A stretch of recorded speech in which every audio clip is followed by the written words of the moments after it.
Hello, everybody. Welcome to our interview here today. If you're just visiting our page for the first time, hello, my name's David Dupuis. I'm one of the co-founders of Victor Morgan Media. I cover a whole lot of sports in the St. Louis area, from SIUE basketball to, of course, St. Louis Battlehawks football. I'll let my colleague Luke introduce himself as well. Thank you. I'm Luke Welsh. I'm a college student at SIUE here with Collinsville Daily News as well. We got one of the more well-known players here today with us on this call. Indeed, we do. Our first guest is the UFL's reigning Sportsman of the Year. He was the Defensive Player of the Week for Week 8 during the there it is. For Week 8 in 2025. He was a sixth-round draft pick in 2016 by the Pittsburgh Steelers after playing for the University of Washington. He's played for a number of professional football leagues, the NFL, CFL, and AAF, and now, of course, he's in the UFL. He was taken in the second round of the 2023 XFL supplemental draft by his current team, the St. Louis Battlehawks, and now he is a fan favorite in St. Louis, on and off the football field. Few players pack the BattleDome quite like he does. So without further delay, Travis Feeney, welcome to the show. Thanks for having me, y'all. Appreciate it. Love the intro, man. I appreciate that, man. Absolutely, man. It's our honor. It really Sports, is. Man. There you go. There you go. So what's new with you, man? How have you been? Man, dude, it's been a process, I'll say. Just going right into it. It's been a process seeing a lot of guys get signed. I'm glad my boys Nick and Jacob Saylor's doing their thing. Yeah, man, it's just been a process with that, working out, doing some other things. I'm got my training certifications done, a couple little things, so I'll be working out people. Wow. But interesting. yeah, man. Other than that, man, been fixing up the house and staying out the way, man. Just working out and still getting after it. That's what it's all about. Awesome, man. Where is home now? Are you back in California? Yep, back in California, Bay Area. Yeah. Nice. So the weather ain't too bad right now, and it ain't too hot. It was a little hot this past weekend, but not bad, man. How you guys doing though? Pretty good, man. We both just wrapped up our internships going into, for me, my last semester of undergrad. For him, also last semester of undergrad. Is that right? Yeah, last semester. Yeah. Now going on to masters, because that's fun. But brother, good job, man. Now get that school out the way. Don't take a break, man. I'm on a master's program and I've paused it for 2 years. On the weather thing, it's unbelievably hot in St. Louis right now. Is. So yeah, y'all got the humidity, huh? Yeah. Oh yeah. Yes, sir. I'm good, man. Yeah, I went for a little walk today. It couldn't have been longer than about 30 minutes, but it felt like it was about 2 hours with the heat and the humidity. So, could use some of that California weather right now. Yeah, man, it's not bad. I'm right off the water, so I get the wind, so I'm good. Yeah. No, yeah, you're chilling then. Yeah. Cool. So, yeah, tell us about California. What take us back to where it all began. Where did it all start with you in football out there? Dude, I'm a kid from the Bay. I've lived everywhere in the Bay. She's Richmond, San Pablo, Sobrani, El Cerrito, all those cities I want to know. But I've lived everywhere. First thing right off the bat, man, I hated football. Really? Hated it. Man, I quit football like 3 times, man. Hated it. I started playing when I was 9 because my uncle told my dad it was a good way to get my anger out and get my frustration.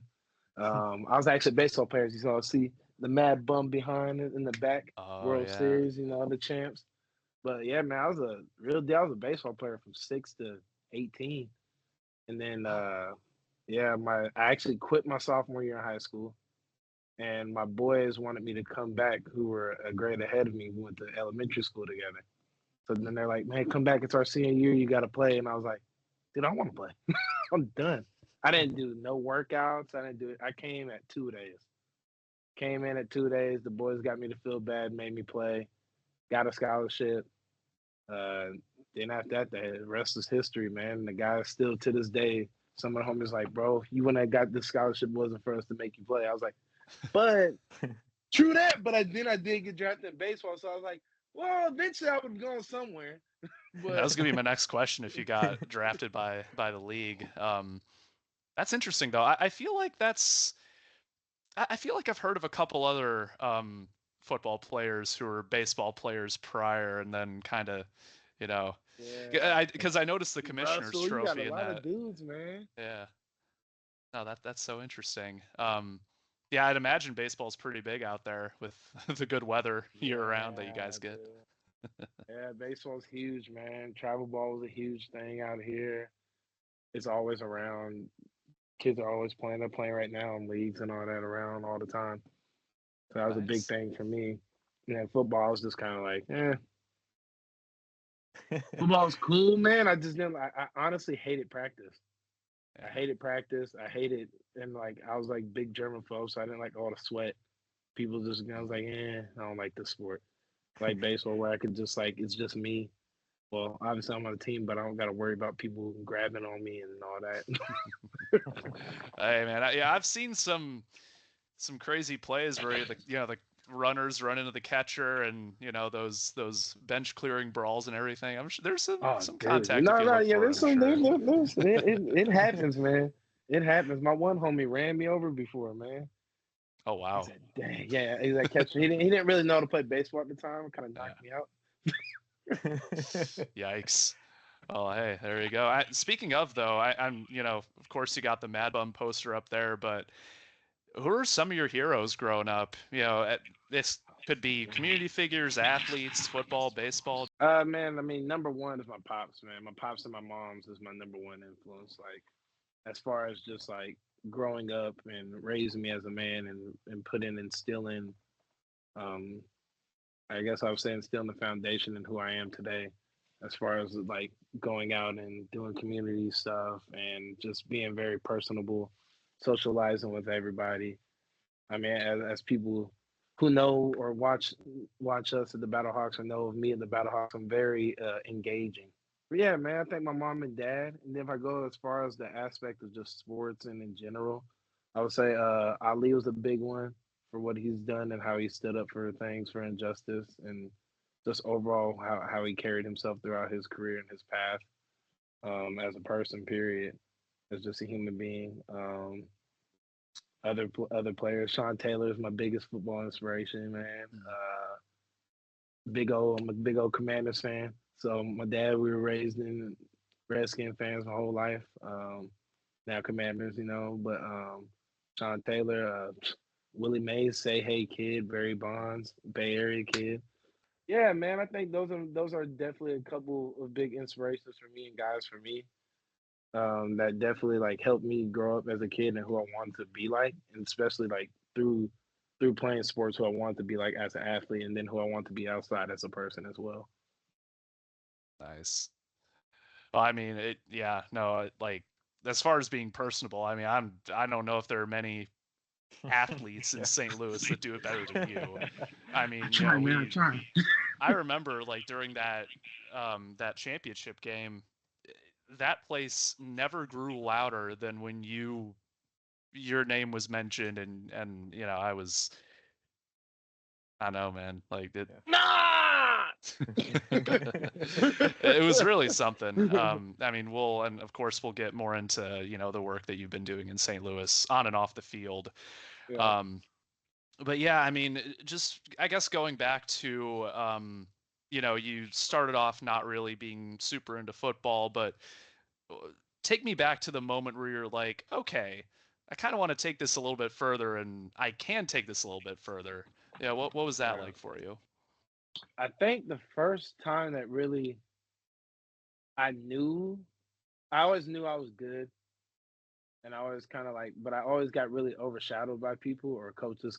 I'm a nice guy, so I always got kind of like coaches' kids play over me or some other stuff where people are getting put over me kind of deal. And I think my coach Alameda, rest in peace, he told me a couple schools were talking, looking at me, whatever. And he was telling me like recruiting wise, like if you want to get looked at, you just gotta kind of go to some of these camps.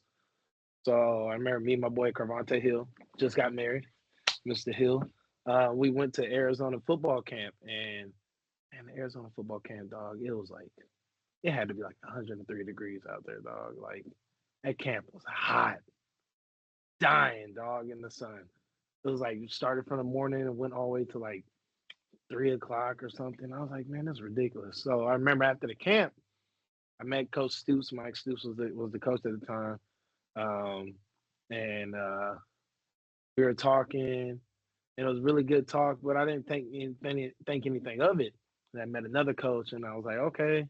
And then I remember the DC. I was doing individual drills. This is after lunch. I was doing an individual drill, and I like played a top guy or something that they had there. I played him well, and I guarded him well. I was a safety at the time. They had me playing corner. I was a safety. I lied and told them I was 205 pounds. I was 185 soaking wet, man. Skinny as hell. 6'3", all bone. I was like, I remember Greg Brown, DC, still one of my favorite coaches to this day.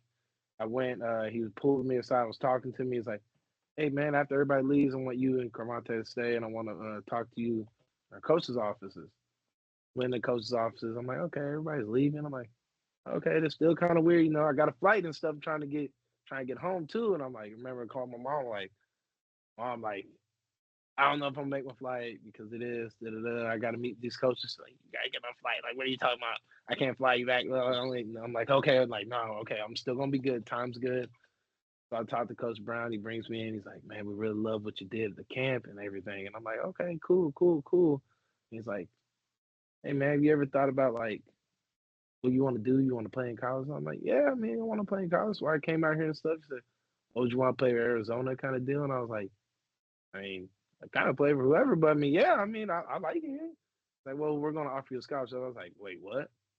And then after that, got offered a scholarship, flew home that night. And the next week, told my coach I got offered by Arizona, and then it just like kind of blew up. And it was like, once that happened, like a whole bunch of other schools started talking. I was like, oh, snap. Like, okay, am pretty good. Like, I can actually do something with this. Like, cool. Then like Washington offered, Arizona, Idaho, Boise came and talked to me, whole bunch of different schools, USC and everybody. And then after that, I was like, okay, we can do something here. Got to college, got to Washington, hated it, wanted to go home at first. And then really just like they moved me to linebacker from safety.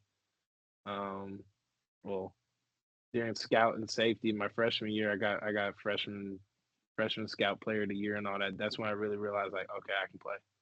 And then next year I blew it up, and the rest is history, man. Wow. That's crazy. I bet that was a fun flight home, knowing that you had a scholarship. Dude, man, flight was crazy. I was like, oh, my God. Yeah, there you go, man. That's not awesome. Even realizing what it meant. I was just like, cool, I got a piece of paper. Like, so wow. Huh, interesting. Yeah. So talk about that transition then from safety to linebacker. Was that something that was easy for you to do? Was it, I mean, is there anything that you still use today when you're playing out in the field that you can say, this, I'm using my safety when I was a safety, I'm using that now? Yeah. One, I hated it. I never wanted to leave. I wanted to play safety my whole life because Sean Taylor was my biggest inspiration. So I wanted to play safety that's all I wanted to do. And all I wanted to do was just run and hit people free safety, just run around. But I think it helped me throughout my career as I've shifted many positions, which is the one thing that I hated in my career, a man of many tools, but never get a master one kind of deal. I was able to learn all facets of the defense. So I was able to learn from the secondary to the backers to the trenches, where I'm now in the trenches basically, but I'm still an outside backer, but I'm not a true Sam in our defensive scheme kind of deal. I don't get to use as much of what I've done as a DB as much, or as a backer. I get to use it more as far as understanding what the offense is going to do and understanding where my guys are positioned behind me, what I can do, what I can kind of cheat and do within the defense, and what my job is. I know what their job is and how to fit the play. So if a guard's able to pull, I know I got my backer inside of me, and he's going to fit, and I should fit outside. Or on a certain defense, maybe I'm fitting under, and he's fitting outside. But I'm able to picture that more because I've played linebacker, I've played safety, I've played all these different things. So it's also being able to know, like, okay, if we have a missed assignment, like, all right, who missed it there? And it's not like calling anybody out, but it just gives me an acknowledgement in my head, like, okay, this is where we messed up. I'm not gonna really bring it up because I don't want to point no fingers, but I'm like, okay, I know what happened here. So like that's the one cool thing. I'm able to like really understand the full concept of the defense. Yeah, so you mentioned that you were going to do part of your, or you were in halfway into your master's. What was your? I guess were you a smart guy at college? Were you Oh man, straight A dude. student? Nah, dude. I finished with a 2.8. I'm disappointed. It was 2.87, man. I started freshman year. I started strong, man. I was in the honors. I was freaking top in my freshman class and all. And I was like, well, not like top, but I was like a 3.4 student, man. I was good. And then junior year, man, medical ethics, man. After that, went downhill, man. Ruined my whole GPA. But nah, man. I really got my master. I haven't finished my master. That's what I'm telling you. Just stay on your master. If you're gonna do it, just do it, bro. Stay to it. But I paused it because one, I'm just like with football stuff, I just don't feel like doing it right now. But I got it for free through the USFL. When I played in the USFL, they had a program at the time that as long as you got accepted in the program while you're under contract, they'll pay for your school. So that's why I'm in a program for that. So I'm doing like online college, but I've only took like 3 or 4 classes. I think 3. Yeah, 3 classes. I'm just like, yeah, we're gonna slow this down. It's a lot of work. And then I'm like, for me, I'm like, I don't know if I'm gonna use this. But then you got parents getting your butt like, it's free. You better do the crap. And I'm like, yeah, you're right. That's crazy though. I didn't And know y'all, that the y'all are league had young, that. man. Y'all are good. I don't always feel super young, but I appreciate that. That's crazy though. I had no idea they had such a I didn't know they'd pay for education. That's pretty awesome. Yeah, the USFL did, but the UFL they don't have that program. The USFL did, yeah. The USFL the Okay. first year when they brought it back in 22 had that in the contract. Gotcha. I should bring that back. Do you think that people would take it up if they could, if that was still a thing? I would love to see what the numbers were of the people that took advantage of it in the USFL that year. I only know of maybe 4 guys who did it, including me. But I also don't know everybody on every team. So it's just like I know a couple guys from like maybe 2 teams that did it. Right. Gotcha. Speaking of, I've noticed, after Battlehawks games, maybe this is common across football, I'm not too sure, but I mean, like, you guys all seem to be friends. Like, you're going up to each other and, like, high-fiving and handshakes and everything. And that's really, because, like, I feel like for other sports that I've seen, the other teams kind of just walk off the field and go about their business, but you guys are, like, congratulating each other, and it's really cool to see. So is it kind of just like, oh, we're all like one league, one family kind of thing, or I think it's what's the more. vibes? I think it's more. I think that's just like football culture wise. Okay. But I think football is maybe one of the sports where that does happen. Because I really don't remember baseball really joking around with people that much after the game. Like you tap them up and then you just like kind of go to your dugout. And you got to clean up and you just kind of like f them. Football, I mean, you still kind of like f them. Like you ain't got to shake hands with certain people. Like I definitely after games, I'll be like, yeah, I don't need to talk to that guy. I don't need to see that guy. Or somebody where I'm like, I beats with them, and then they come up to me after, and it's like, I'm a feel their energy first and let them talk. Depend on how I wanted to go. But I think it's like, and like you said, I think it's that one aspect of everybody wants everybody to succeed, and you don't want nobody to get hurt. So I think after the game, it's just like in between the lines, yeah, we're not friends, but afterwards, like we're buds. I mean, there's still people where I'm just like, I hate them. I hate them in the game. I hate them after the game. I hate them as they walk down the street. I hate them now if I see them. I hate them if I see them on Instagram. But there's a lot of people where it's just like, okay, they're cool. There's a lot of guys on that red squad I don't like. Mm-hmm. A lot of guys on that yellow and black squad I don't like. There's a lot of guys on a whole bunch of other squads. I remember. I can't remember which one it was exactly, but I remember there was one. I think it was one of the earlier matches in the season. The crowd was just getting on this one guy, and I can't remember. I think it was. I have no idea actually. Luke, you were there. Do you remember? The crowd was just like what? they were just getting on this one guy, and they were, maybe I dreamt it. I don't know. Well, no, I mean, I need a little bit more information.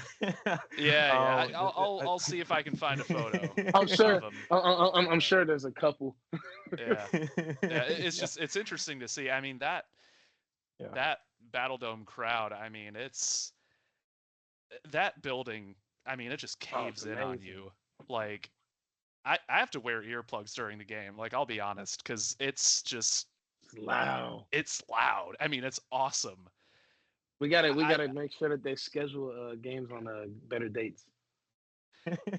Yeah, no, I mean, I'm honestly, I'm really surprised. Like, I guess speaking of things related, I mean, did you have any St. Louis connections before coming to the Battlehawks? Man, I didn't. As far as like, you mean the staff? Staff, just like friends in the town. Yeah, so friends in the town, I didn't until I found out later that my boy from high school actually lives like 2 hours away. And then he's come to the games the past 3 years. And then my mom's best friend, one of my mom's best friends, who's my aunt, she lives right there and she comes to my games too. So my aunt, I got a whole bunch of cousins and everything now. And then I got cousins in Kansas City. So then they come down. Gotcha. But other than I'm that, sure the cousins in Kansas. Oh yeah, no, go ahead. I'm sure the cousins in Kansas City don't like the Mad Bum poster you got back there. I'm assuming is that 2014. He's holding that up. Yeah. I interned in Kansas City for 2 summers, so I know. Oh man, woo! Yeah. I was talking trash. No, I just had to throw that out there. But anyway, Luke, were you about to say something? Oh well, no. I mean, you brought up about scheduling, right? A lot of these games, I remember. We were there for most of them, but it seemed like the league scheduling a lot of those games when there's a lot of other things going on in St. Louis, like the Blues, Cardinals, whatever, right? City, something, anything, right? So, what do you think? I mean, do you have any reasons as to why they would do it then? Was it for TV purposes? Was it for? Well, I think it's hard to. I don't know, like as far as like concerts and TV contracts, I don't know how that specifically works. And I know they had an agenda of the big Friday night games, which I'm not a fan of personally. For me, I hate it. Friday night, leave that in high school. I'm over that as a pro. Like, I don't need to do Friday games. I don't need a short week like that. And I think it just makes it harder for people to come out on a Friday night. You're just getting off work. It's your weekend. Everybody's that first Friday. They want to go chill, not go to the game. I mean, that's just my aspect, my view on it. I think it's hard that they kind of push back the date because, like, right now we start really right during March Madness for the girls and the guys, and then you got hockey playoffs, then you got baseball opening day. Like, it's hard to take all the same fans. And like, it was cool when they had the Blues playoff and we still have fans in there, but like, if we did it before, just be all Battlehawks and we would have a field of blue more instead of we're all scratching at the same fan base. I think that's hard to do. Yeah, no, that Blues Battlehawks night was pretty crazy. Crazy. Me and Luke and one of our other coworkers, who Jay Sanders, unfortunately couldn't join us today. We were walking back to our cars, and man, it was pretty crazy. Oh, I bet. Dude, they need to do a double ticket deal. That's what they need to do. Honestly, yeah. Yeah, no, I'm really surprised. Game, a dual ticket deal. Yeah. That'd be you really get a nice. certain price ticket for the Battlehawks game, a certain price ticket for the Cards game or the Blues game. Bam. Deck out. Give them a special shirt, do something, cup. I mean, I think that's something that's gonna work as the league gradually grows, but it's just ideals to put out there. Right. Yeah. I guess speaking of, this league seems like it's always changing, right? Like it's XFL, USFL, now it's UFL. I mean, what do you make of those changes? Like, how's it been to be a player kind of trying to do your job with all this change going on around you? The only thing that sucks is when you get back home and everybody's like, "Oh yeah, Trey, you play for the XFL, right?" I'm like, "Nah." Oh no, it's the USFL, right? I'm like, "Oh, it's actually not. We're the UFL." It's like, "Oh yeah, I forgot you guys merged." I'm like, "Yeah." It's like people always think that it's like. I hate when they say it's a different league because it's really we're the same league. It's the same league. We just put a different name. We're the same spring league. So I don't like when it's like always like, oh, we're just now year 1 of this league. Like, no, this is like actually year 4 of the spring league. We want to be honest, but I think that's a hard part. I don't think it really changes anything for the players as far as preparation.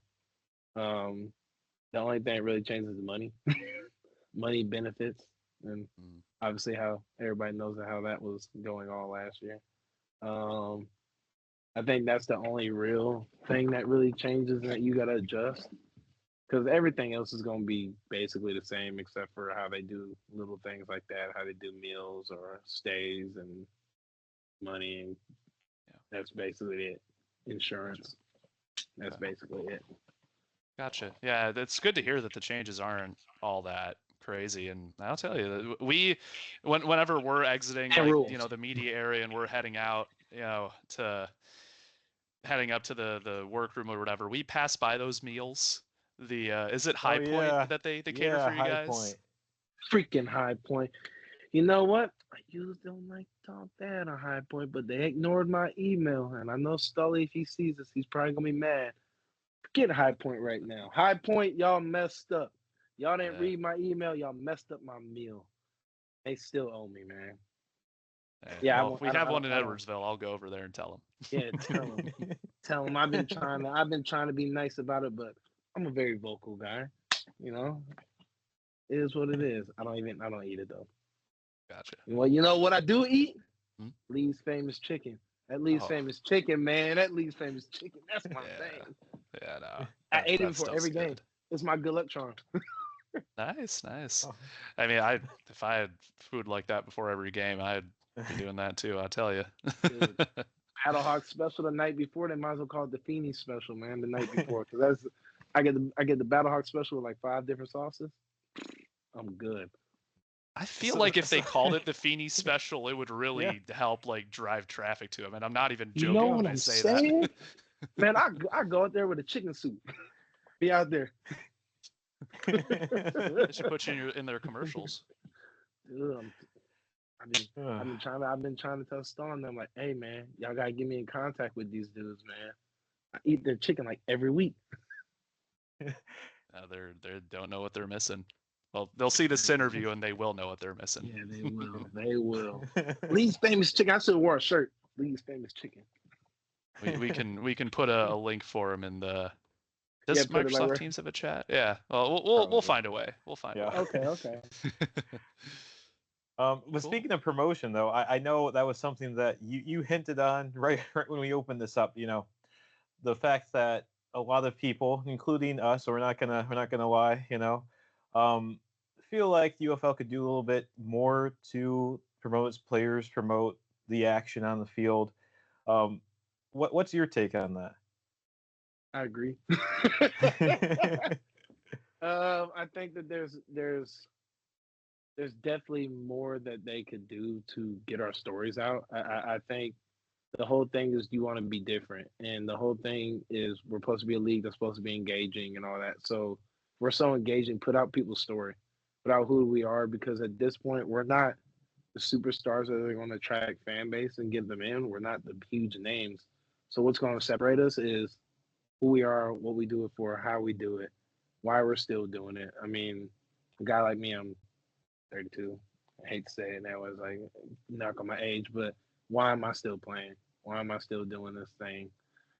Do I enjoy it? What am I doing it for? What am I trying to prove? So those are little things that they can do and like capitalize on it. It makes you more personable as a player.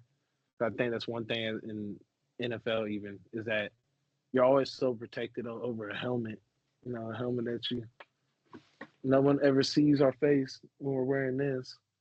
So then it's like you never can really tell who people are. And if you aren't able to do that without promoting people, then what are you doing it for? And I think this is a better thing they can do, which is hard to get us into the cities and like get us out more. I think they need to have us there maybe 2 days before the game so that we can be out and engaging and doing things more. I think that's a topic that they're definitely probably talking about. I don't really know right now. I hope that they're talking about it and how to get it done. But it's definitely part they got to capitalize more. Get shirts made. Um, let people do more stuff with the Battlehawks name. Let us use the logos and all those kind of things to help out the league. I think it's more get more player engagement and helping out the players in a way that we're more collaborating in a better kind of deal. Right. But we'll see how it goes, man. Yeah. Well, I know that you guys all practice, at least for the XFL, right? It's all like a consolidated practice place in Texas, correct? Yep. And we are practicing.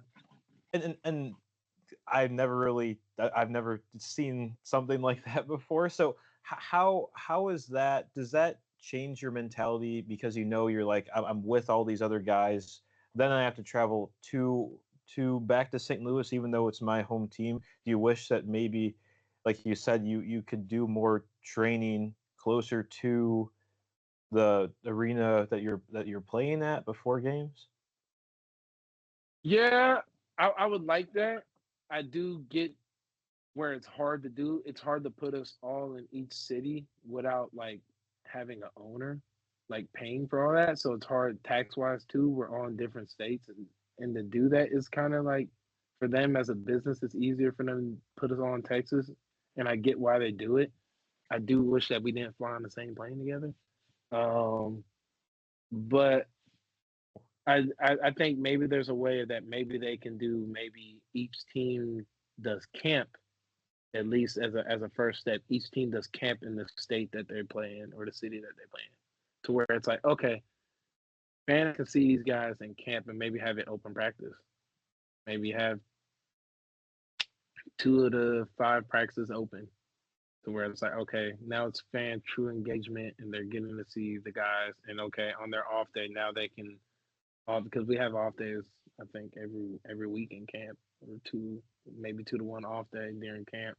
And it's like, okay, now they can do community engagement, or they can go to a school, or they can go to a hospital, or they can literally just do a fan fest thing, or just go to an eatery, like anything.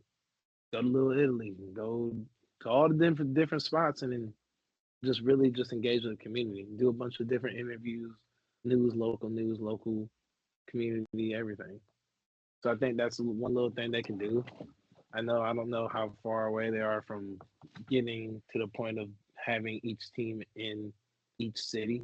I'm sure I probably won't see that, but who knows? I mean, it could change next year. I mean, right now I'm trying to figure out if teams are leaving different cities. Right. Yeah. And I would think that having some sort of preseason festivities, I mean, who knows how much money like spring training brings in or even summer league. I mean, these are it may not start out being that big, but I mean, St. Louis, I mean, we've seen there are a ton of people that really like having football here. And I I really can't imagine a scenario where that's not beneficial for the league. Right. Um, but Yeah. we'll see. I guess we'll see. Yeah, man. Yeah, we'll see. um, I mean, honestly, that kind of segues into we kind of prepared a little list here of Okay. questions, and so far we've gone way further than either of us even imagined we could, which has been amazing. However, that question or that thing we just talked about leads perfectly into a question that we did have on here.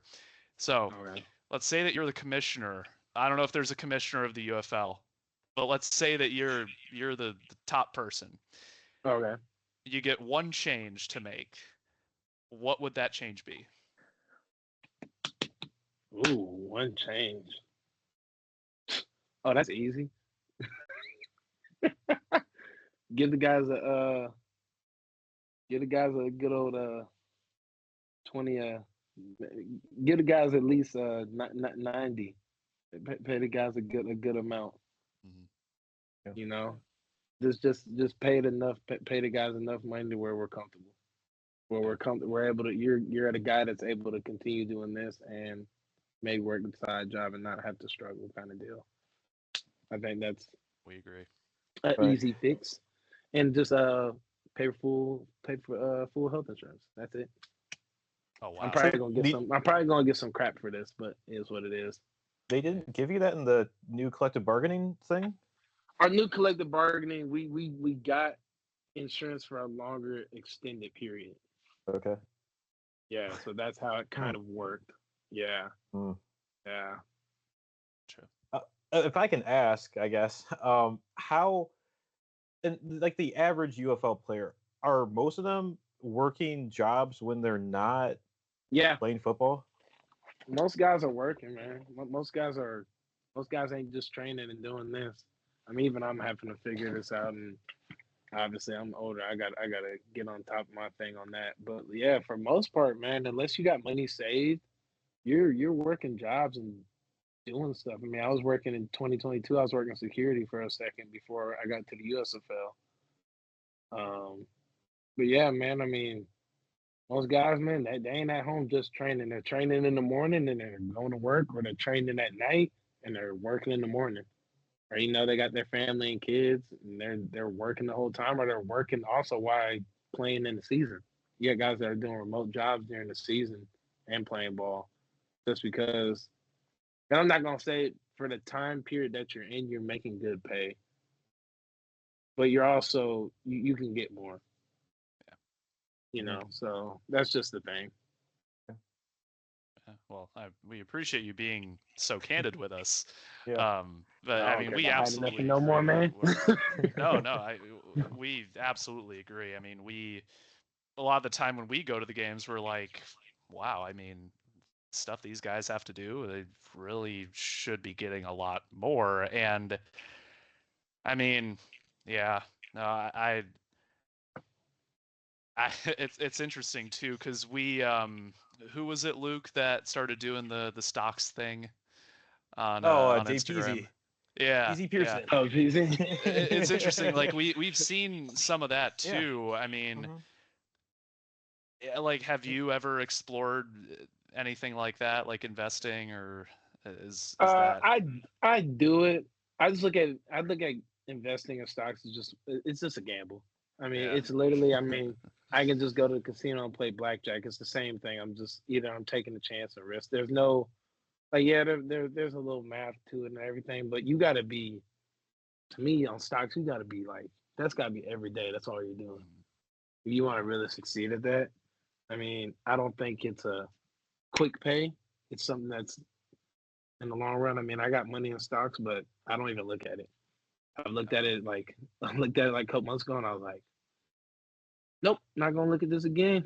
So I'm just mad. So I'm just gonna leave it alone. So let it sit there, and I do say put money in it, but I just don't think it's the end all of end all. No, it's certainly not a substitute for a better wage. Yeah, hopefully. Does, if I remember correctly, I could be wrong in this, but does the UFL have like a life after football program that they try and teach their players about or something? Does that, I've heard of something like that before, but does that exist? No, I know. Maybe it's another XFL. We did have programs like that before, but in this one we haven't. The UFL we didn't. We had like, I think we did something in camp real quick, but we haven't had any speakers or anything. This is the first year we didn't have any speakers or anything like that. Gotcha. I think that's something that they definitely got to bring back. Engagement and stuff like that. Having maybe some guys talk about stocks, guys talk about 401ks, talk about Roths. all information like that, health insurance policies and different stuff like that. Obviously, but just talk Yeah. about different life kind of deals and have little workshops. So we didn't have that many. We didn't have any workshops this year. I know the union's working on trying to get some stuff like that. I don't know how that works with the league, but I know that they're in talks about that, trying to plan out some workshops to help out guys, kind of give a different avenue. But yeah, this past year we didn't really have anything like that much. Not that I can recollect. Gotcha.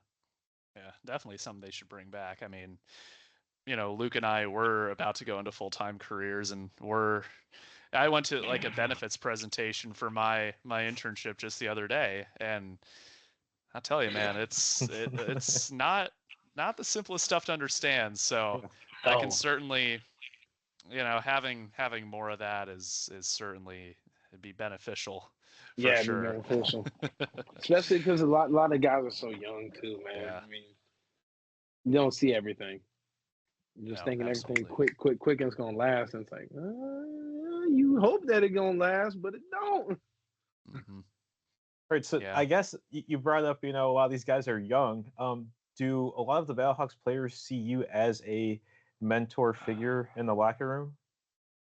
Man, they be making jokes, man. Call me dang uncle and all that, man. I don't know, man. I don't really talk that much, man. Shockingly. I I mean, we're I'm also not shocked. I'm not I'll talk when I feel it's needed. Like last year I only gave I mean, I did give a couple speeches. But only when I feel it's totally needed. I don't feel I have to give it all the time. I mean, a lot of guys I think do come to me and ask me a couple questions and stuff, and I'm like, so you guys got a little bit more experience than me and stuff. I was in the league and had got hurt and got marked as an injury guy and couldn't get back in. But I think a lot of guys do come to me and talk to me about stuff sometimes because I'm easy to like talk to and can cope with. I'm an older guy. I don't know if they look at me as a mentory kind of deal. I do get told guys because I always made a thing that I was never a captain. I always gave crap on that. I've never been in this the third year of the Battlehawks for me, fourth. And always like I remember I messed around. Coach Beck had me announced as a game captain 1 week or 2 weeks this past year, but the 1 year, the 1 week he did it. I kind of joke he's probably gonna get mad if I say all this, but I don't care neither. I was just making a joke. He didn't hear this. We were in the team meeting when this happened. I was like, dang, he broke my streak. Like I've never been a captain. I've never been announced. Like what the heck? But yeah, man, nah. And I was always told by guys. I remember Jacob Sailors. It was Jacob's first year at Battlehawks, 23 in Michigan. Man, he fumbled. He fumbled late. Michigan came back and like had scored on a fumble or something, or were driving, and we got a turnover. And I remember before I told Jacob, man, Jacob's crying on the sideline, man. I mean, he gonna be pissed at me saying this, but I remember telling him, man, I was like, hey, dude, don't worry, bro. We're gonna pick you up. Like, hey, bro, you gotta rely on your brothers. You're gonna get picked up. Like, I think he took it as far as like, this is my opportunity to get back in the NFL. I fumbled my first game back. I fumbled my first opportunity. It's like, what's gonna happen now? I think he thought everything was over, and I was like, dude, you're good. You're fine. Like, you're gonna bounce back. Everything's gonna be good. I remember we came back, got a turnover, got the ball. Marcel scored a touchdown, and I think I remember the next series. I think Sailors had a big run or something. I want to say he scored, but I think he just had a couple big runs. And I was like, dude, see, man, you never know, dog. Like this game ain't over, dog. And then we lost on the kick, but at the end of the day, we bounced back and you're able to pick up your brother, kind of deal. And he like always brings that up to me, like appreciate you for that. And he always tells me like, bro, whether you think you're a leader or not, you're a leader. Like people look up to you. I'm just like, so I kind of lead by example more than what I do per se. That's Halftime locker room. I'm never in the locker room. I'm always out there with fans. So I never get the fuck. Oh, I mean, then that's awesome. Yeah, no, I mean, I have a lot of respect for that, leading by example. I think that, yeah, I think that's the best way to do it. Yeah. And Yeah, being out with the fans. I mean, we all see appreciate that for sure. Yeah.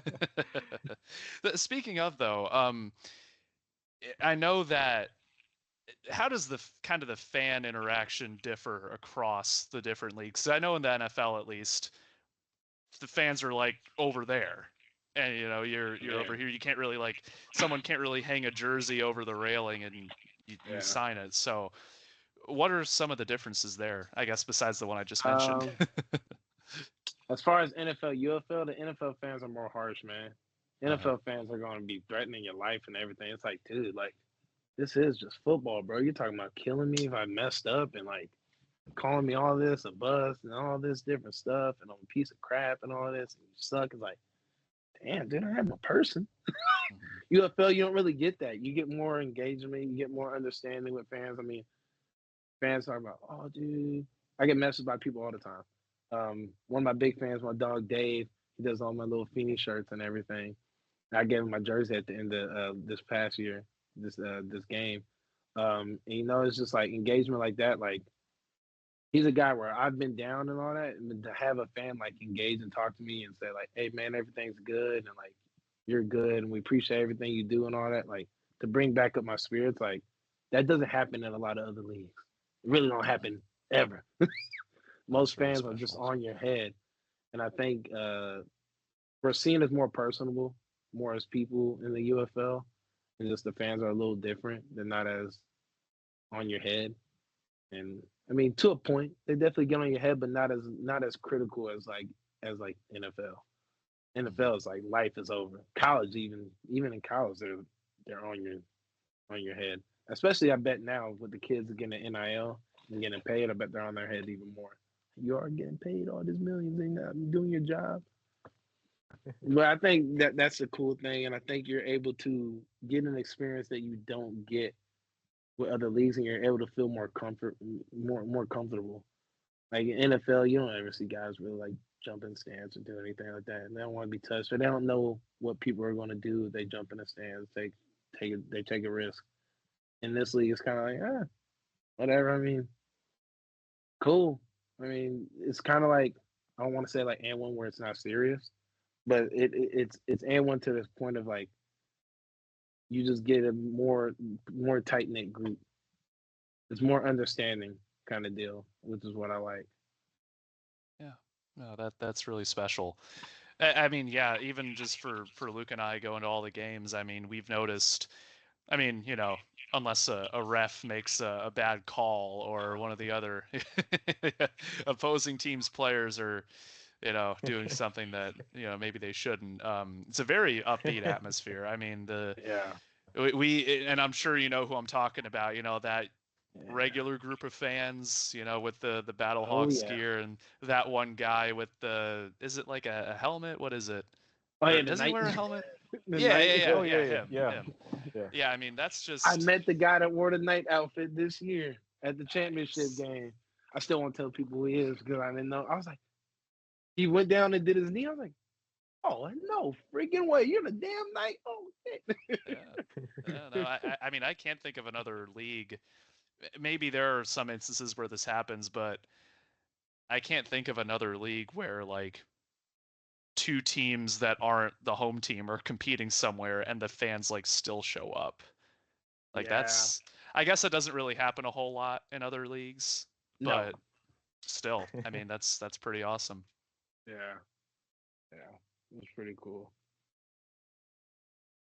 Probably should go back to actual NFL talk. Maybe yeah. we should we'll talk more about that. Get your thoughts about what it was like to be drafted to the NFL and that whole process. Oh yeah, man. It was definitely a process to remember. I hate the draft. The draft is probably the worst day. Anybody can tell you, especially if you're a lower draft pick, it's one of the worst days of life. Man, you're just sitting there watching. You see a homie get drafted, you go, "Hey, bro, congrats! Text him congrats." And you're like, "Okay, it's my time." Get a call at the team. "Hey, man, like, how's everything going? Any teams talk to you?" "No, not yet, not yet." "Okay, well, man, stay locked in. We might be looking at you this round or the later rounds." Okay, and then they keep calling you. Because I still remember to this day, man, I had it was the Jets, Seahawks, Who else called me? I think the Raiders might have called me once. The Jets and Seahawks called me a couple times. And I was like, okay. One of the two going to dang draft me at this point. And then I remember, man, I was like, okay, it's got to be round 4 and bound. I was like, oh, man, okay. Injuries really have knocked my draft stock. I was like, okay, round 5, got to be this round. Nope. Round 5, I was like, okay, Seattle called me. I'm like, okay, then maybe they're going to draft me. Nope. And I remember, man, my mom had a draft party because with that going to happen, had a draft party. I remember I told my mom, I went upstairs and said, done with this effing draft. I threw my phone and I said, I'm not going to the damn party. Like, don't have the party. I'm not going to the party. Like, it's done. I don't care about nothing. Went upstairs, sitting on the bathroom, sitting on the toilet, like, not going to the bathroom. I was just sitting there. I was like, dude, this sucks. Like, I'm really not going to draft it. Like, but then it's like, also, okay, I'm not going to draft it. What team am I going to decide to go to? Because you kind of pick where you're going to go to. I was like, okay, well, more than likely, I'm going to end up going to Seattle because that's where the most people I've talked to. And I remember I get a call. You know, you get prank calls from your homies a couple now and then. I remember Mike Tomlin calls me, and Mike T's talking to me, and I'm like, he's like, yeah, well, we're about to draft you the 6th round. I was like, okay, yeah, whatever. Like, stay on the phone. Let's see if this is real. And he's like, okay, I'll stay on the phone. I'm like, yeah, okay, we're gonna see. You'll stay on the phone. I go downstairs. I was like, what's happening? I'm like, don't worry about it. I'm on the phone. I'm looking. And I'm like, Travis Feeney did it around. I said, oh crap, this is my head coach. And I didn't even believe it's him. I just remember I'm like, oh my God, I'm so sorry. Like, I'm a freaking Steeler, yeah. But yeah, nah, man, it was a crazy process. It was a crazy process for me because I was a guy that had an injury going into combine and everything. I had a sports hernia, bilateral. I remember our whole goal training was to get me to run the 40. And that was just the biggest thing. I was like, I gotta run the 40, gotta run the 40, gotta run the 40. I can't do my bench because my shoulder was messed up. But I gotta do the 40. And I remember I couldn't even, there was weeks and days I couldn't even run and do anything because my hips were just messed up. My lower abdomen was messed up. I remember, man, ran the 40, ran 4.5. Then after that, I was done. And then that next week, got surgery the next week, and I was out. Yeah, but it was a crazy process, man. It was a joy. I enjoyed the combine. I really did. A lot of people don't enjoy the combine and take advantage of the interviews and meeting the coaches and everything and put a lot of pressure on themselves. But I really enjoyed it and took it as like just a little kid in a candy store. I was joking around and having fun the whole time. In the words from my boy Danny Shelton told me to be loose and enjoy it, and I did. So it worked out. It's awesome, man. Did you have kind of a, you know, and you know, from your time at the combine, was there a specific moment that stuck out to you? Like, meeting a childhood hero or anything along those lines? Oh man, yeah, I met Doug Williams. I ran into Doug Williams before I ran to the elevator, and I was like, dude, don't be starstruck. And I was just like, oh, I remember, dude. I do this every time I meet somebody big. I don't know why I do it. I said, oh crap, you're Doug Williams. He said, yep. I was like, can I get a picture? He's like, yep. I remember I sent it to my dad. I'm like, dude, it's Doug Williams, first black quarterback win Super Bowl. Washington Redskin. He's like, oh my God. I was like, yeah. And I was like, man, I was like, oh. I was like going crazy. My homies with me. My homie Corey was like, bro, why are you acting like this? I'm like, bro, you don't know what this is? He's like, yeah, but still, bro, you all starred. I'm like, man, chill out. You know, he did a roast that I won't say, but I'm just like, whatever, man. But yeah, that was a big one. And I met Randall, John Randall, right, for Minnesota Vikings. He's a pass rusher at the end. Yep. Yeah, I'm pretty sure it's John Randall, right? I hope I better not get the Hall of Famer wrong. But yeah, meeting him was pretty cool. And meeting Coach Weber was pretty cool. He was funny.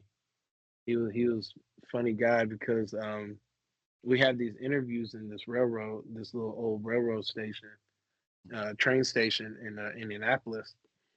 And I remember the coaches only have you for like 5 minutes at a time. Remember, I was in Mike for like 10. I remember all the other coaches like, Mike, that's bullshit. You know, you got Travis for all this time, and we're trying to get him, and you're trying to take all his time, da da da. And Mike's just like ignoring him. It's like don't even care, and he's just like, I'm like, dude, they're going at it, like, they're like, Travis, come over here. I'm like, but I can't because I'm supposed to be with him. He's like, I don't care, go over here. I'm like, Coach, I gotta go. He's like, nah, you ain't gotta go. You gotta stay right here and watch. I'm like, okay. You know, like they're going back and forth. I'm like, okay, cool. Yeah, let me just finally leave. Yeah. Man. And then you got like jokative experiences. You got experiences where like I met up with Atlanta and a coach always said, like, you smoke? And I was like, nah, I don't smoke. And he's like, man, I see you. You look like you smoke. I'm like, nah, dude, I don't smoke, man. He's like, I see your gums. I'm like, dude, my gums are clear. Like, what are you talking about? I don't smoke, man. Leave me alone, dude. Yeah. And then you got, coaches that say that you're too you're too much of an intellectual for a meeting, for an area, a meeting room. So you don't know if they don't know if you'll fit. Huh. So yeah, man, you got stuff like that happens Oh. too. The NFL is very funny. I mean, like, you Wow. can't say who it is because you never know who's listening. But yeah, there's little stories like that, man. It's very interesting, the stuff that you get. Yeah, yeah. I was told I wouldn't fit in a locker room because of the way I speak, and people would be offended by the way I speak. Wow. I said, "Oh, That's really interesting. interesting," I especially have to. from a Bay Area native as well. I was like, Yeah. "Oh, okay." It almost sounds like a social experiment. Like they'll see how you react after they say that kind of thing. Yeah, I was like, okay. And I was just talking to the other coach. I was like, okay, cool. I mean, what do you even say at that point? Like, Yeah, I was okay, just like, dude. okay. Like, it was kind of in my head. I was like, okay, why are you talking to me then? Like, what are we doing? Yeah. Wow. Well, that's really interesting. That's crazy. Yeah, where do we want to go from this? I don't really. Yeah, where you?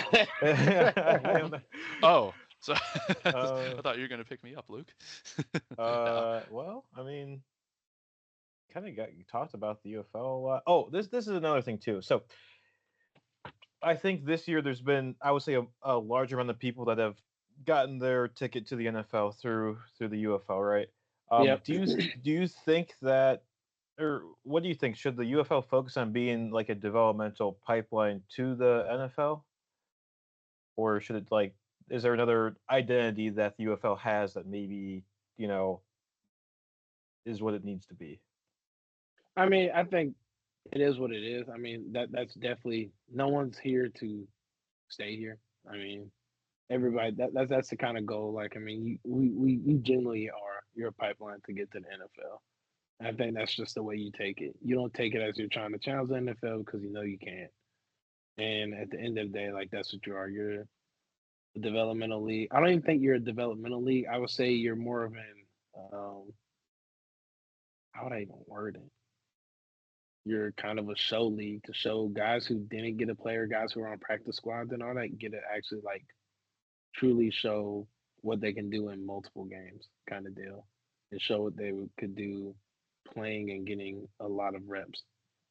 So, because I would say developmental is like more like freshmen and college guys, or just like rookies. Like, these guys, you're kind of not developmental no more because you've been playing or you've been a pro for a second. There's not really many guys who like it's truly their first experience. There's a couple guys, a handful of guys, but a lot of guys have either been on the team, been on the practice squad, was a draft pick, not a draft pick kind of deal, and that's just how it is. Meeting on the top. On the talk, dude. Appreciate it.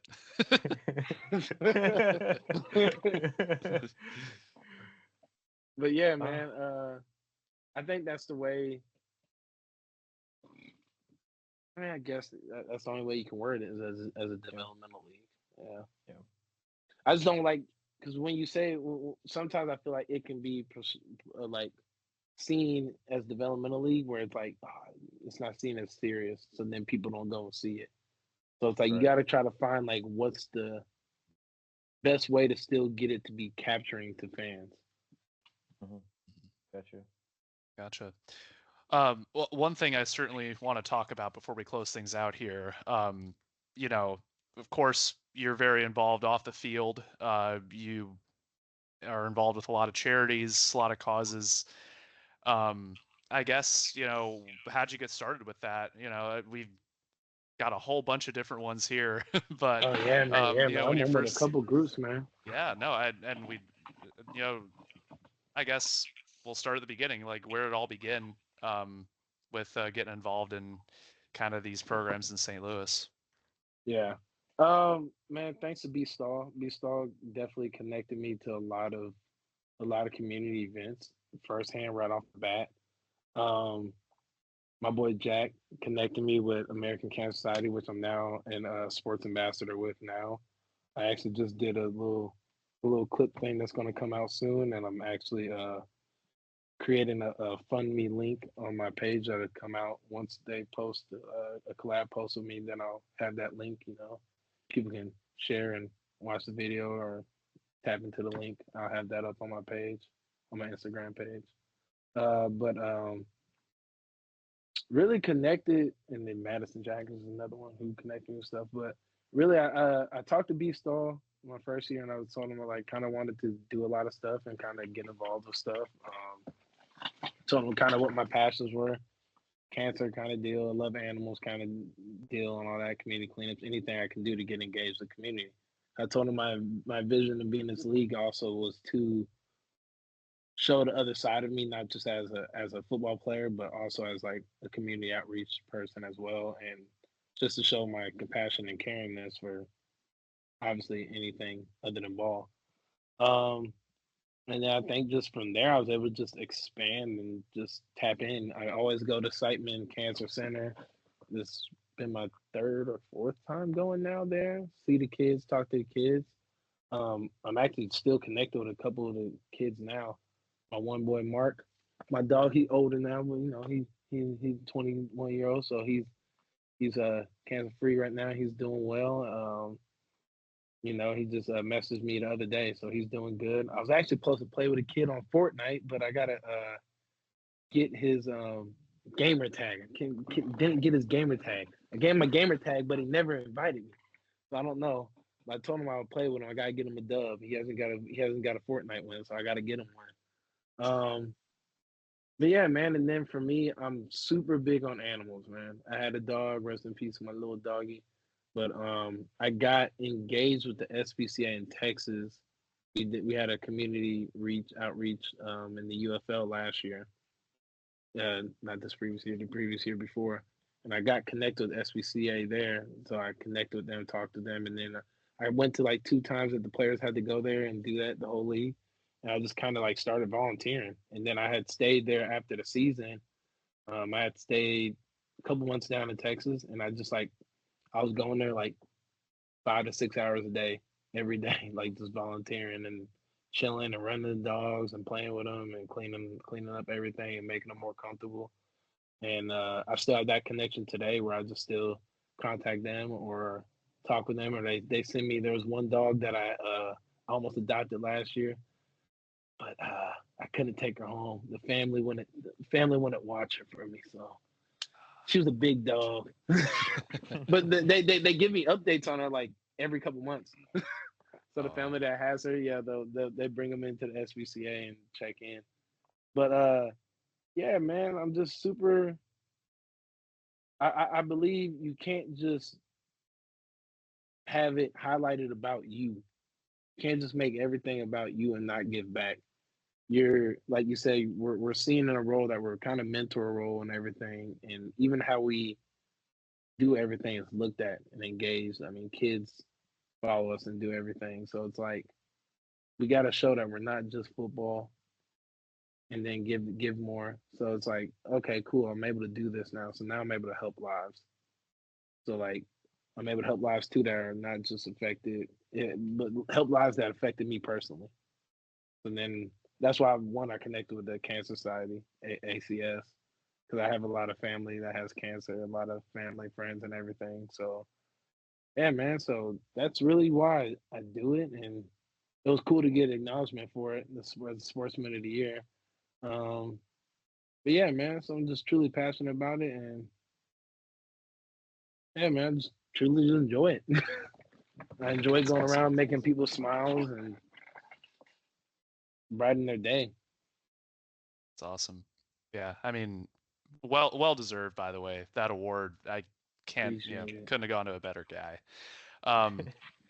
So yeah, I mean, out of all the volunteering you've done, is there a specific moment that's stuck out to you above all the rest? It's probably two. I still call her my Cali girl. That was the dog I wanted. It was probably helping to push her to get adopted because she was in the pound. She was in the shelter. She was in the shelter for I think it was like 2 years. I'm saying going on 2 years. And that at that point when they're like kind of in there for that long, it kind of like gets kind of hard to get them. Then they don't put them down or anything, but it just kind of gets them hard to get adopted. And I think really helping push her narrative and like make these stories and videos with her, and then finally getting her adopted when I left, like right after I left, she got adopted. I was like, cool. That was like a big moment for me. And now I know she's in a comfortable, safe home, and she's living it up, doing good. I think that was a big thing. I think another big one was one was just connecting with Lauren, who is my connection with ACS. Thanks to my boy Jack connecting us, and I think just overall connecting my story with them is a big thing. I think those are two big things, and I think probably just like connecting with my boy Mark this past year at Sightman Cancer. Connecting with his family because I brought him to a game right after I met him. I brought him and his family to a game, and just seeing the joy of that, and then just like having our connection now, like we still have a connection to this day. So that's pretty cool. That I'm like okay, well, like I guess my words and everything of who I am, like it matters and it does mean something. So that was pretty cool. That's awesome. That is really cool.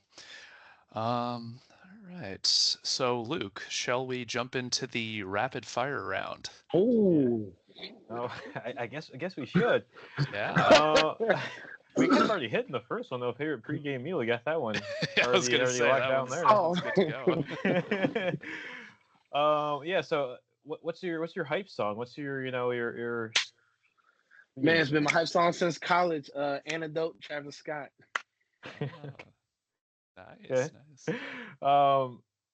Who is the hardest hitter you've ever faced? Ooh, hardest hitter?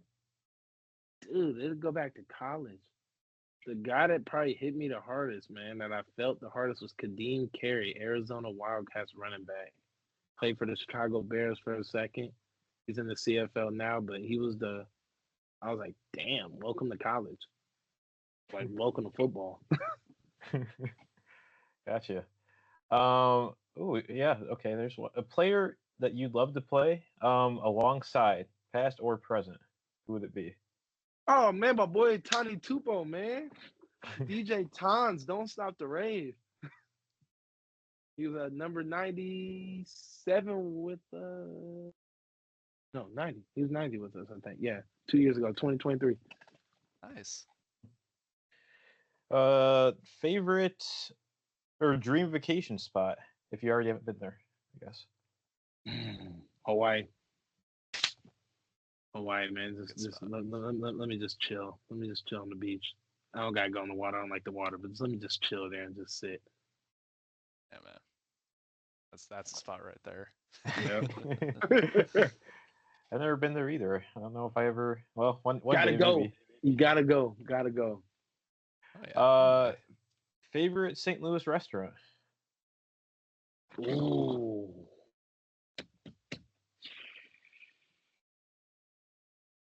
You know what? Famous.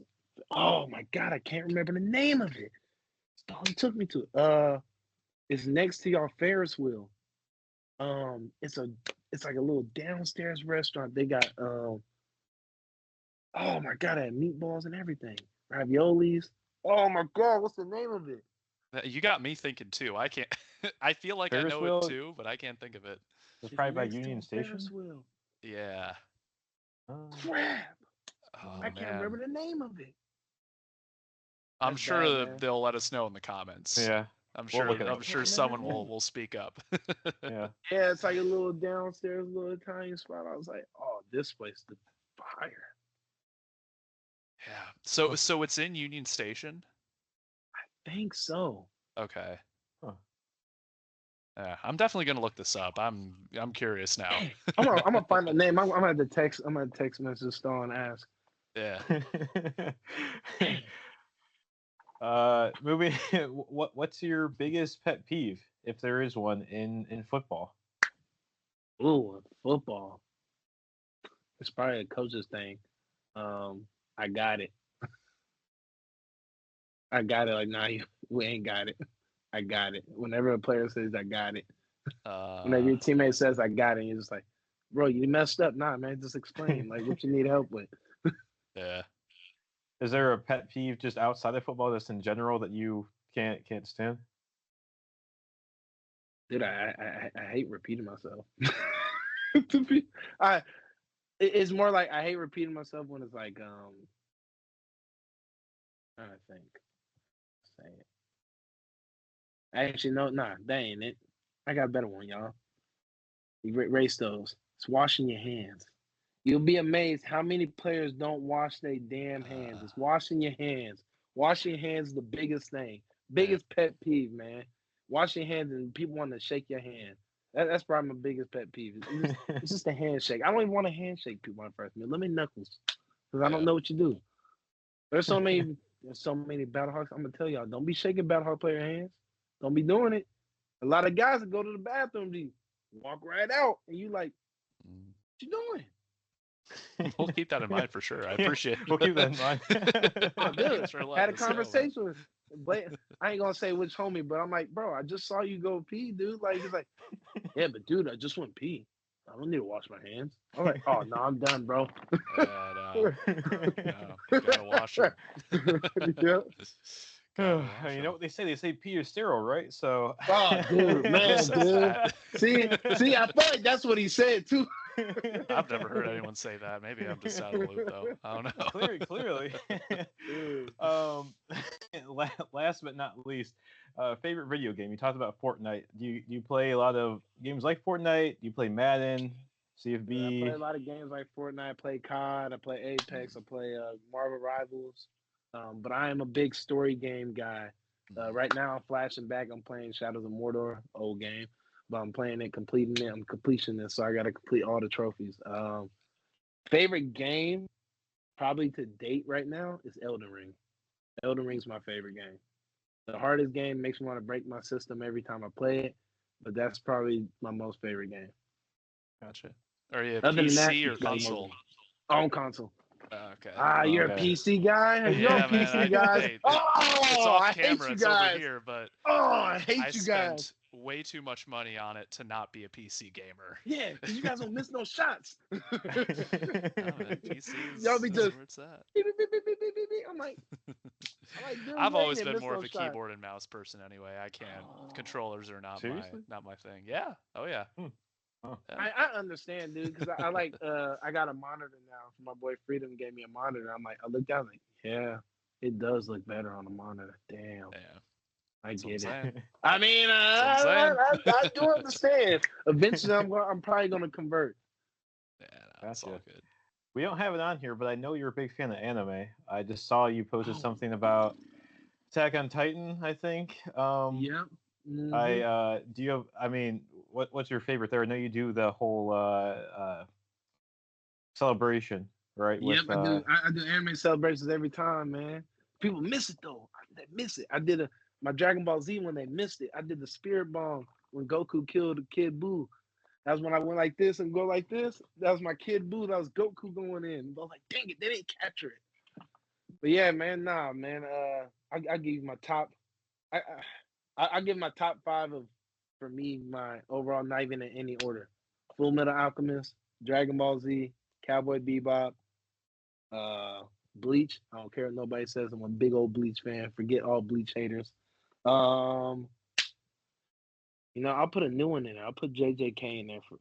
Nope. I'll put Attack on Titan. I'm tripping. AOT. I'll put AOT in there. But yeah, Yeah, man. I feel bad. David and I are both the CS majors, so you think that us software engineers would know this stuff better, but I've You're not only anime fans? My roommate who used to live in that room over there, huge anime fan, would talk to me about it all the time, and I'd be like, I really wish I knew what you were talking about. I'll listen to you, but I have no idea what you're saying. Bro, y'all gotta get on it, man. I've Y'all seen gotta Attack on get on it. Titan. Attack on Yeah, no. Titan's pretty Man. good. The first but anime I tell y'all to watch. Get everybody telling you to watch all these new ones. The first anime is to watch Cowboy Bebop. You're gonna love the story. You're gonna love the character development. You're gonna love the old school artwork, and you're just gonna love Spike, the overall character. He's a chill guy. You're gonna love how he is. It's gonna make you mad at the end, but it's a great anime. So I guess Nice. what's your? I feel like for me, because I grew up in a pretty rural area, so you have those people that are like, I hate anime. I just what do what do you say to those people? I took all the L's for y'all to live. That's why I tell them. I took all the nerds. You're a loser. The nerd. You're a weirdo. I was that kid. That was my era of like, whoever watches anime is a geek, a dweeb. And now it's all cool. And now it's like, now if you don't watch anime, you're not cool. I'm like, what's going on? I just tell them like, you gotta find, because there's animes for every kind of group. Like you said, like you're looking for a rural area. There's rural area like kind of specific anime. So you got to find what's catered to something you like. Like let's say like what kind of shows do y'all like?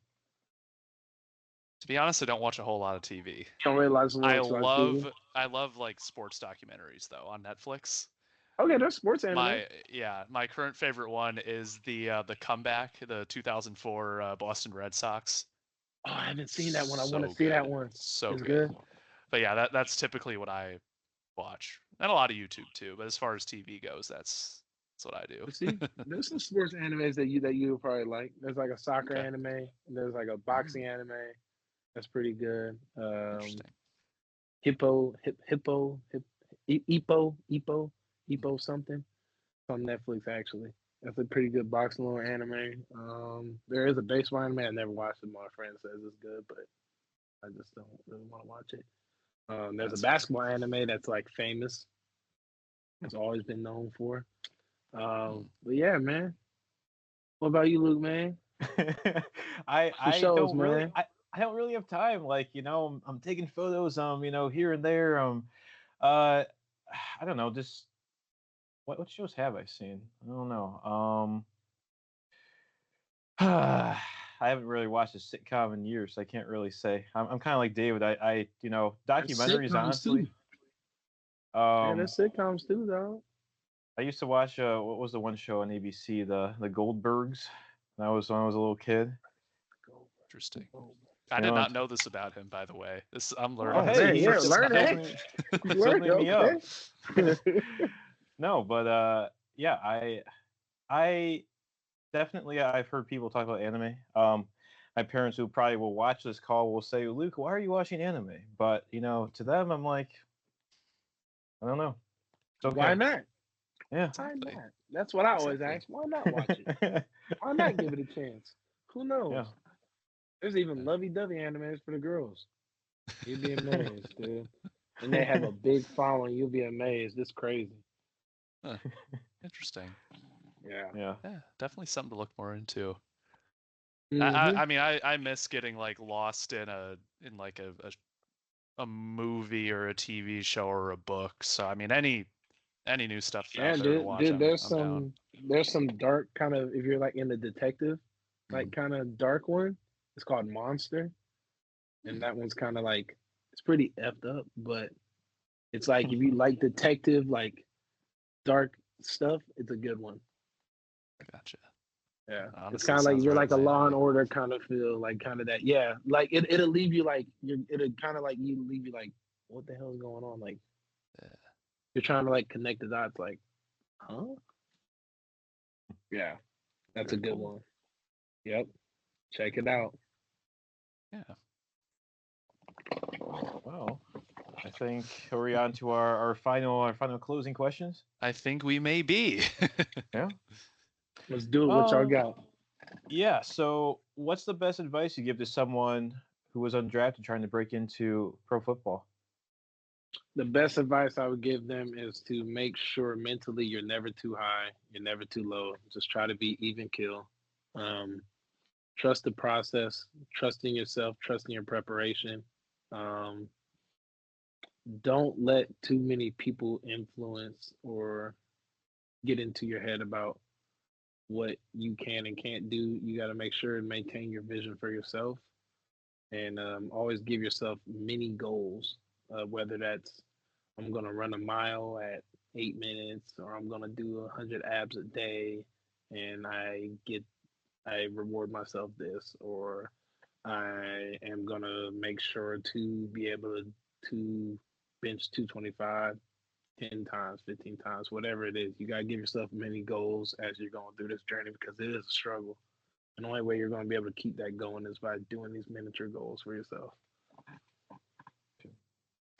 So, what do you hope that people would say about you? I know this is kind of maybe a cliche question, but what do you hope that people might say about you, years and years from now? Yeah. I hope that people say that, one, I was a very passionate player. I left it all on the field. I was engaging. I was super social, and I was a really cool, nice guy. Nice guy off the field, jerk on the field. I truly loved my teammates, and truly just loved the game, and was just really, really good and overlooked. And I guess our last question for you is, what's the final message you can say to the Battlehawks fans, I guess, if you had one to say right now? Final message, Battlehawks, I'm sorry. I'm sorry that we didn't complete the mission again. Hopefully we're able to complete it next year. We'll see what happens as far as it goes with me and my career with everything. And, hopefully if anything doesn't happen, hopefully I'm back again. If not, we'll see what happens, what that looks like. But Battlehawk Nation, we is going to get a championship some way or another. And this year it has to happen. I mean, we've made it 2 steps there in the semifinal, and we're going to break that wall. So I know fans are a little frustrated, but don't worry. Stick by us, and we're going to make it. Gotcha. Yes, sir. Yes, sir. I guess, cool. David, you want to, conclude us? Sure. Well, hey, man, again, super honored to have you on. Thank you for taking time out of your day to hang out with us. Yeah. We're super excited to see you back on the field. We'll be there. We'll be at the games this year, and yeah, we're excited for the season. We're excited to see what you do, how you build on your career, and yeah, again, just thanks for being on. It's been a pleasure. Thanks for having me, David. Luke, appreciate y'all. Yeah, you got it. Hey, man, but you know, man, if y'all ever seen my interviews, man, with anybody else, you know what y'all got to do, man. Y'all got to give me a good old cacao, man. I got to get that before I leave. Y'all got to give it to me, man. Y'all got to give me the cacao, man. All right. Should we screw it. Here we go. Cacao! Cacao! Cacao! Yeah. All right, guys. I'll see y'all. All right, thanks, Take man. care.